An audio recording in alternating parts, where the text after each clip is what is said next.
أعوذ بالله من الشيطان الرجيم بسم الله الرحمن الرحيم يا أيها الذين آمنوا توبوا إلى الله توبة نصوحا عسى ربكم أن يكفر عنكم سيئاتكم ويدخلكم جنات تجري من تحتها الأنهار يوم لا يخزي الله النبي والذين آمنوا معه نورهم يسعى بين أيديهم وبأيمانهم يقولون ربنا أتمم لنا نورنا واغفر لنا إنك على كل شيء قدير۔ اے ایمان والو، اللہ سے توبہ کرو، سچی توبہ۔ ہو سکتا ہے کہ تمہارا رب تمہارے گناہوں کو مٹا دے اور تم کو ایسے باغات میں داخل کرے جن کے نیچے سے نہریں بہتی ہوں۔ اس دن جس دن نہیں رسوا کرے گا اللہ نبی کو اور ان لوگوں کو جو ایمان لائے نبی پر، ان کی روشنی ان کے آگے اور ان کے دائیں دوڑتی ہوگی، اور وہ کہتے ہوں گے اے ہمارے رب، ہماری روشنی کو مکمل فرما دیجئے اور ہمیں معاف کر دیجئے، بے شک آپ ہر چیز پر قدرت رکھنے والے ہیں۔ سورہ تحریم کا دوسرا رکوع ہے۔ پہلی آیت کے اندر یہ جو ہم نے پڑھی ہے، اللہ پاک جل شانہ نے سچی توبہ کا حکم فرمایا ہے۔ ایمان والوں کو چاہیے کہ سچی توبہ کریں، یعنی یہ وہ آیات ہیں جو پڑھ کر اللہ پاک جل شانہ یہ ہمیں سمجھا رہے ہیں کہ جو کل ہم نے سبق پڑھا تھا نا، اپنے آپ کو اور گھر والوں کو جہنم کی آگ سے بچاؤ، بچانے کا طریقہ یہ ہے کہ ان کو یہ آیات سناؤ جو آج پڑھی جا رہی ہے۔ یا ایھا الذین آمنوا توبوا الی اللہ توبۃ نصوحا، سچی توبہ کرو۔ اب توبہ نصوحہ کے بارے میں حضرت علی رضی اللہ تعالیٰ عنہ نے چند شرائط بیان کی ہیں، اور وہ تمام امت کے نزدیک متفق علیہ ہیں کہ وہ سچی توبہ کون سی سچی توبہ ہوتی ہے۔ ان میں سے سب سے پہلی شرط یہ ہے کہ جس گناہ سے انسان توبہ کرنا چاہتا ہے اس کو فوراً چھوڑ دے۔ اب تک تو لگا تھا، اب یہاں پہ بالکل چھوڑ دے، اس سے ایک طرف ہو جائے، کنارہ کر لے، فوراً چھوڑ دے۔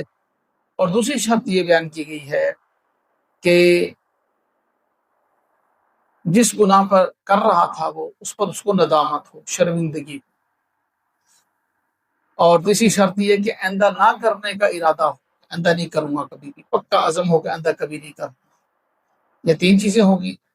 اب دو اور ہیں کہ جو کوتاہی کر رہا تھا، وہ جس سے توبہ کرنا چاہتا ہے، وہ کوتاہی، وہ لغزش، وہ حقوق اللہ میں سے تھی یا حقوق العباد میں سے تھی۔ اگر تو حقوق اللہ میں سے تھی تو اس کو چاہیے کہ توبہ کرے، اللہ پاک جل شانہ سے معافی مانگے، اور اگر حقوق العباد میں سے ہے تو اس کو چاہیے کہ جس کا حق دوایا ہے اس کا حق ادا کرے۔ کسی کو حق تلفی کی ہے، کسی کو تکلیف دی ہے، کسی کی دل آزاری کی ہے، اس سے معافی مانگے۔ بندوں کا جو حق ہے وہ بندوں سے معافی مانگے، اور اللہ کا جو حق ہے اس پر صدق دل سے توبہ اور ندامت ہو، تو پھر اللہ پاک جل شانہ اس گناہ کو معاف فرمائیں گے۔ یہ ہے سچی توبہ کی شرائط۔ اللہ پاک ہم سب کو نصیب فرمائے۔ من حیث القوم من حیث الامت، ہم گناہ تو یقینی طور پر کر رہے ہیں، توبہ یقینی طور پر نہیں ہے، بس تھوڑا سا استغفار کی تسبیح ایک دو کر لی، اور اس کو بھی دھیان کہیں اور ہوتا ہے۔ اور دیکھیں، اگر کوئی بھیکاری بھیک مانگ رہا ہو نا، اور اس کا دھیان کہیں اور ہو، تو دینے کو بھی جی نہیں چاہتا۔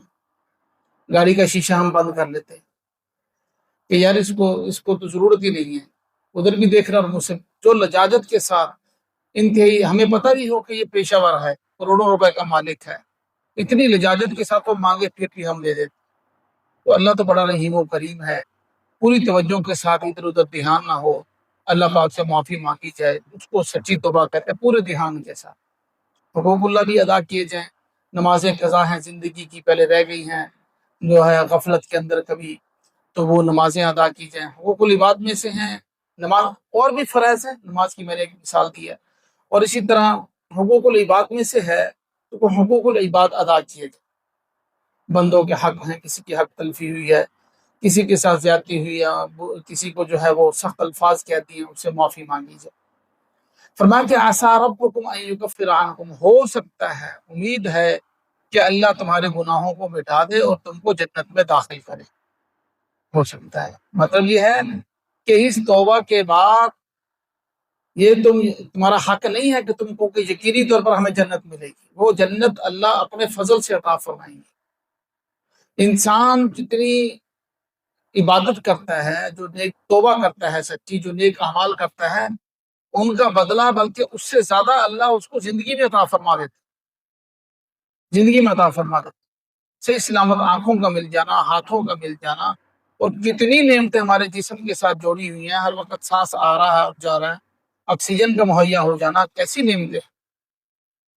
تو جو ہم عبادت اتنی کرتے بھی نہیں ہیں کہ اس سے زیادہ کا بدلہ تو اللہ دنیا میں ہی دے دیتے ہیں، پیچھے آخرت کے لیے کیا رہ گیا؟ آخرت میں صرف اللہ کا فضل ہی ہوگا، اس کے فضل سے ہی جو ہے نجات ہو۔ ایک مرتبہ نبی پاک صلی اللہ علیہ وسلم نے فرمایا کہ تم میں سے کوئی شخص بھی اپنے عمل کے ساتھ جنت میں نہیں جائے گا، اپنے عمل کی بدولت جنت میں نہیں جائے گا۔ صحابہ نے پوچھا یا رسول اللہ آپ بھی؟ فرمایا ہاں میں بھی اللہ کے فضل سے جنت میں جاؤں گا۔ امام الانبیاء یہ فرما رہے ہیں میں بھی اللہ کے فضل سے جنت میں جاؤں۔ تو بھائی ہم کون ہوتے ہیں کہ اپنی عبادت کا جو ہے وہ یہ سمجھے کہ میری عبادت کا بہت بڑا جو ہے مجھے معاوضہ ملنا چاہیے۔ اب عبادت کا معاوضہ تو ہمیں دنیا میں اس سے زیادہ مل چکا ہے، تو اس لیے عسیٰ کا لفظ یہاں پر استعمال ہوا۔ امید ہے کہ تمہارا رب تمہارے گناہوں کو معاف کر دے گا اور تم کو ایسے باغات میں داخل کرے گا جن کے نیچے سے نہریں بہتی ہوں گی۔ کون سے دن؟ جس دن اللہ رسوا نہیں کریں گے نبی کو اور جو نبی کے ساتھ ایمان والے۔ یہ تو اللہ کا وعدہ ہے، اللہ پاک رسوا نہیں کریں گے۔ اس دن کی رسوائی سب سے بڑی رسوائی ہے، جب آدم سے لے کر آخری انسان تک ساری انسانیت جو ہے وہ جمع ہو، سب کے سامنے انسان کے عیب کھلنے کا اندیشہ ہوگا، اس دن اللہ پاک رسوا نہیں کریں گے۔ یہ پہلی آیت ہے توبہ کے بارے میں، خاص طور پر ہم اس کو پڑھیں، سنیں اور جو ہے آگے بھی بتائیں۔ اللہ پاک ہمیں توفیق نصیب فرمائے۔ آگے یا ایھا النبی جاہد الکفار والمنافقین واغلظ علیہم، اے نبی جہاد کیجئے کفار سے اور منافقین سے، ان سے لڑائی کیجئے، واغلظ علیہم اور ان پر سختی کیجئے، کہ دلی محبت تو صرف مسلمانوں کے لیے ہے، کفار پر سختی کیجئے، ان سے لڑائی کیجئے۔ اسلام کا ہمیشہ یہ اصول تھا کہ، اور ابھی بھی ہے یہ مسئلہ، سب سے پہلے دعوت دی جائے کفار، دین کی طرف دعوت دی جائے، پھر ان کو کہا جائے کہ اگر تم ایمان نہیں لاتے اللہ پر، تو اللہ کی زمین پر رہ رہے ہو نا، تو اس کے لیے تمہیں جزیہ دینا پڑے گا، ہمارے ماتحت رہنا پڑے گا، جزیہ دو، ہم تمہارے مال و جان کی حفاظت کریں گے، اسلامی حکومت کی حفاظت کریں گے۔ اور تیسری چیز یہ ہوتی تھی جب دعوت سے بھی نہیں مان رہے، جزیہ سے بھی نہیں مان رہے، تو اب لڑائی کے لیے تیار ہو جاؤ، اب ہماری تلواریں جو ہے وہ تمہارا فیصلہ کرے گی۔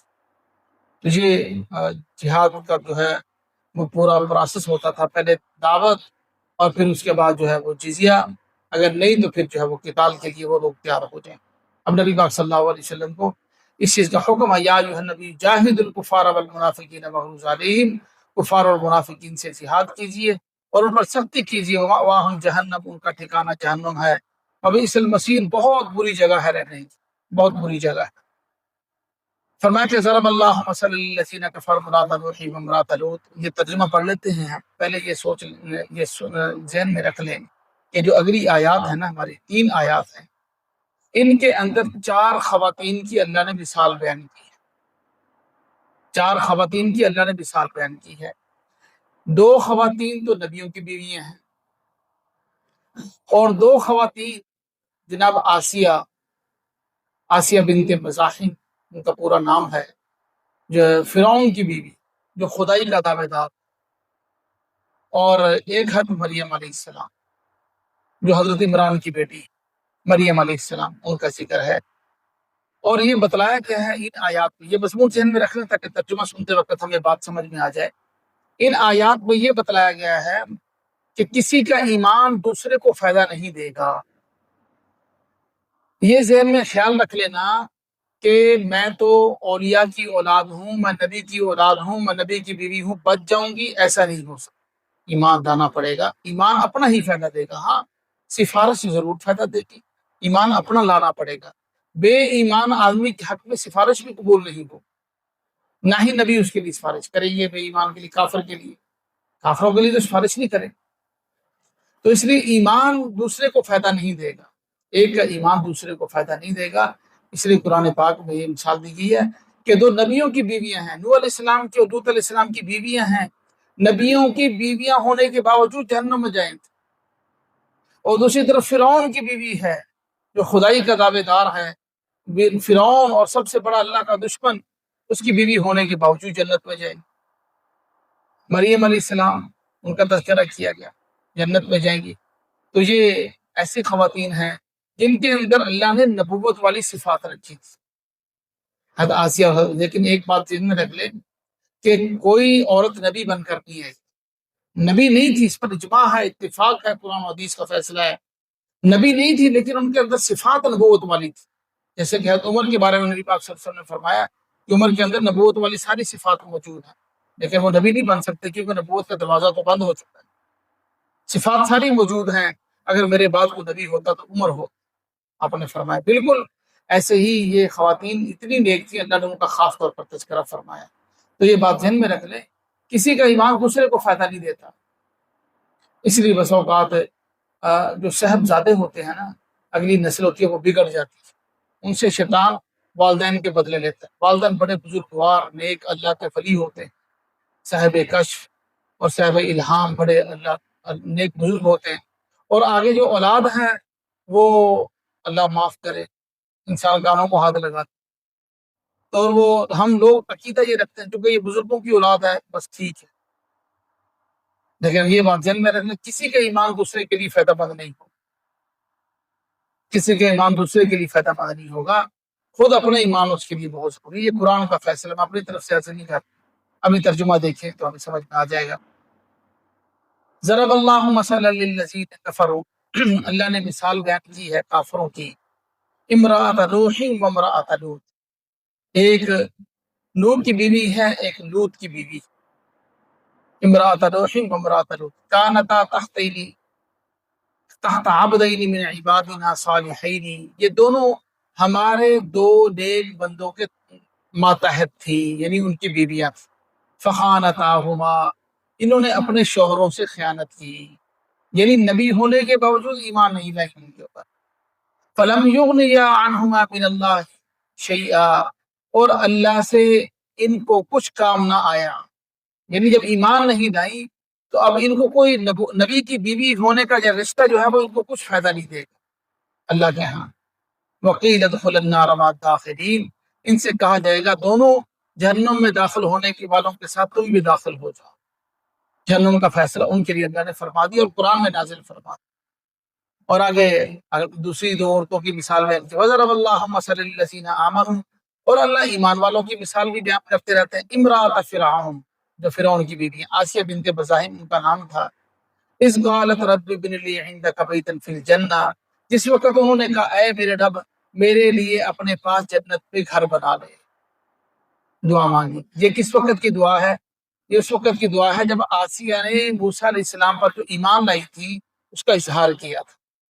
جب موسیٰ علیہ السلام نے اپنا وہ معجزہ دکھایا نا، 1,40,000 سانپ جو ہیں وہ موسیٰ علیہ السلام کی طرف جا رہے تھے، دوسری طرف سے موسیٰ علیہ السلام نے وہ اپنا عصا پھینکا تو وہ اژدہا بن گیا، بہت بڑا سانپ بن گیا، وہ ایک ہی لقمے کے اندر سب کو نگل گیا، تو سارے کے سارے جادوگر جو ہے وہ سجدے میں گر گئے، ایمان لے۔ آسیہ پہلے سے ایمان لا چکی تھی موسیٰ علیہ السلام پر، اب انہوں نے بھی اپنے ایمان کا اظہار کر دیا کہ 70,000 جادوگر ہیں، انہوں نے اپنے جو ہے وہ ایمان کا اظہار کر دیا، میں بھی کر دیتی ہوں۔ فرعون کو بڑا غصہ آیا کہ یہ میری بیوی ہو کر ایسا کر رہی ہے، اس کو کیسے جرت ہو۔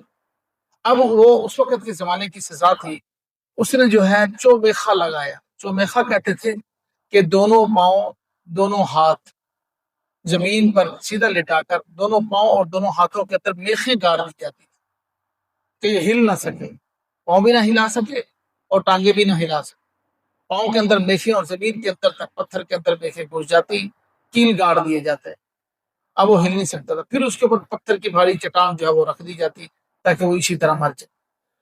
یہ اس وقت کی سخت سزا تھی۔ فرعون اپنی بیوی کو یہ سزا دے رہا ہے اس بنا پر کہ یہ موسیٰ علیہ السلام پر ایمان کیوں ہے۔ تو روایات میں یہ بات موجود ہے، آسیہ نے یہ دعا کی کہ یا اللہ اس سزا سے پہلے میں یہ تکلیف برداشت نہیں کروں گی، مجھے اپنے پاس بلا لے اور جنت میں میرے لیے گھر بنا دے۔ یہ یہاں پر اس قالت ربی ابن لی عندک بیتا فی الجنہ، جنت میں میرے لیے گھر بنا دے۔ تو اللہ پاک نے حضرت آسیہ کو اس پتھر رکھنے سے پہلے، میخیں اور کیل ٹھوکنے سے پہلے موت دے دی، تاکہ بے جان جسم کو موت آئے، تکلیف نہ ہو، اور اس کے ساتھ جو ہے پھر ان کو مرنے سے پہلے جنت کے اندر گھر بھی دکھا دیا کہ میں نے جنت کے اندر تیرا یہ گھر بنایا ہے۔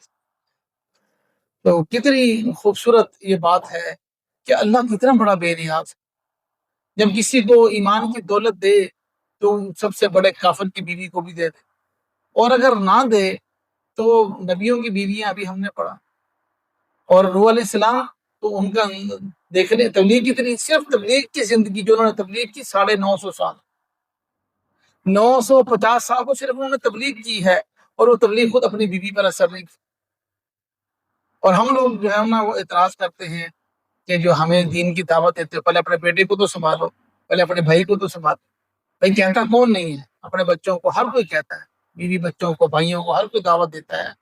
اب اگر اس کے مقدر میں ہدایت نہیں ہے، وہ نہیں مان رہا، تو وہ اللہ کے ہاتھ میں، انسان کے بس میں تو نہیں ہے۔ ہدایت تو اللہ پاک نے دے دی، اسی لیے ہم کسی کی وجہ سے کسی کو ملامت نہیں کر سکتے، کسی کو تانا نہیں دے سکتے، اسے ہم گریز کیا کریں۔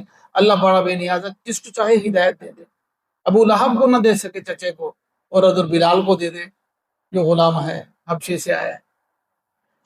تو اس لیے فرمایا کہ وَنَجِّنِي مِن فِرْعَوْنَ، یہ ان کی دعا تھی کہ اللہ مجھے فرعون سے نجات عطا فرما، اس کے عمل سے نجات عطا فرما، مجھے ظالم قوم سے نجات ہے۔ اور مریم ابنت عمران التی، اور دوسری عورت مریم ہے جو حضرت عمران کی بیٹی ہیں، التی احسنت فرجہا، جنہوں نے اپنی شرمگاہ کو محفوظ رکھا، یعنی نیک تھی، پاک باز تھی ہر لحاظ سے۔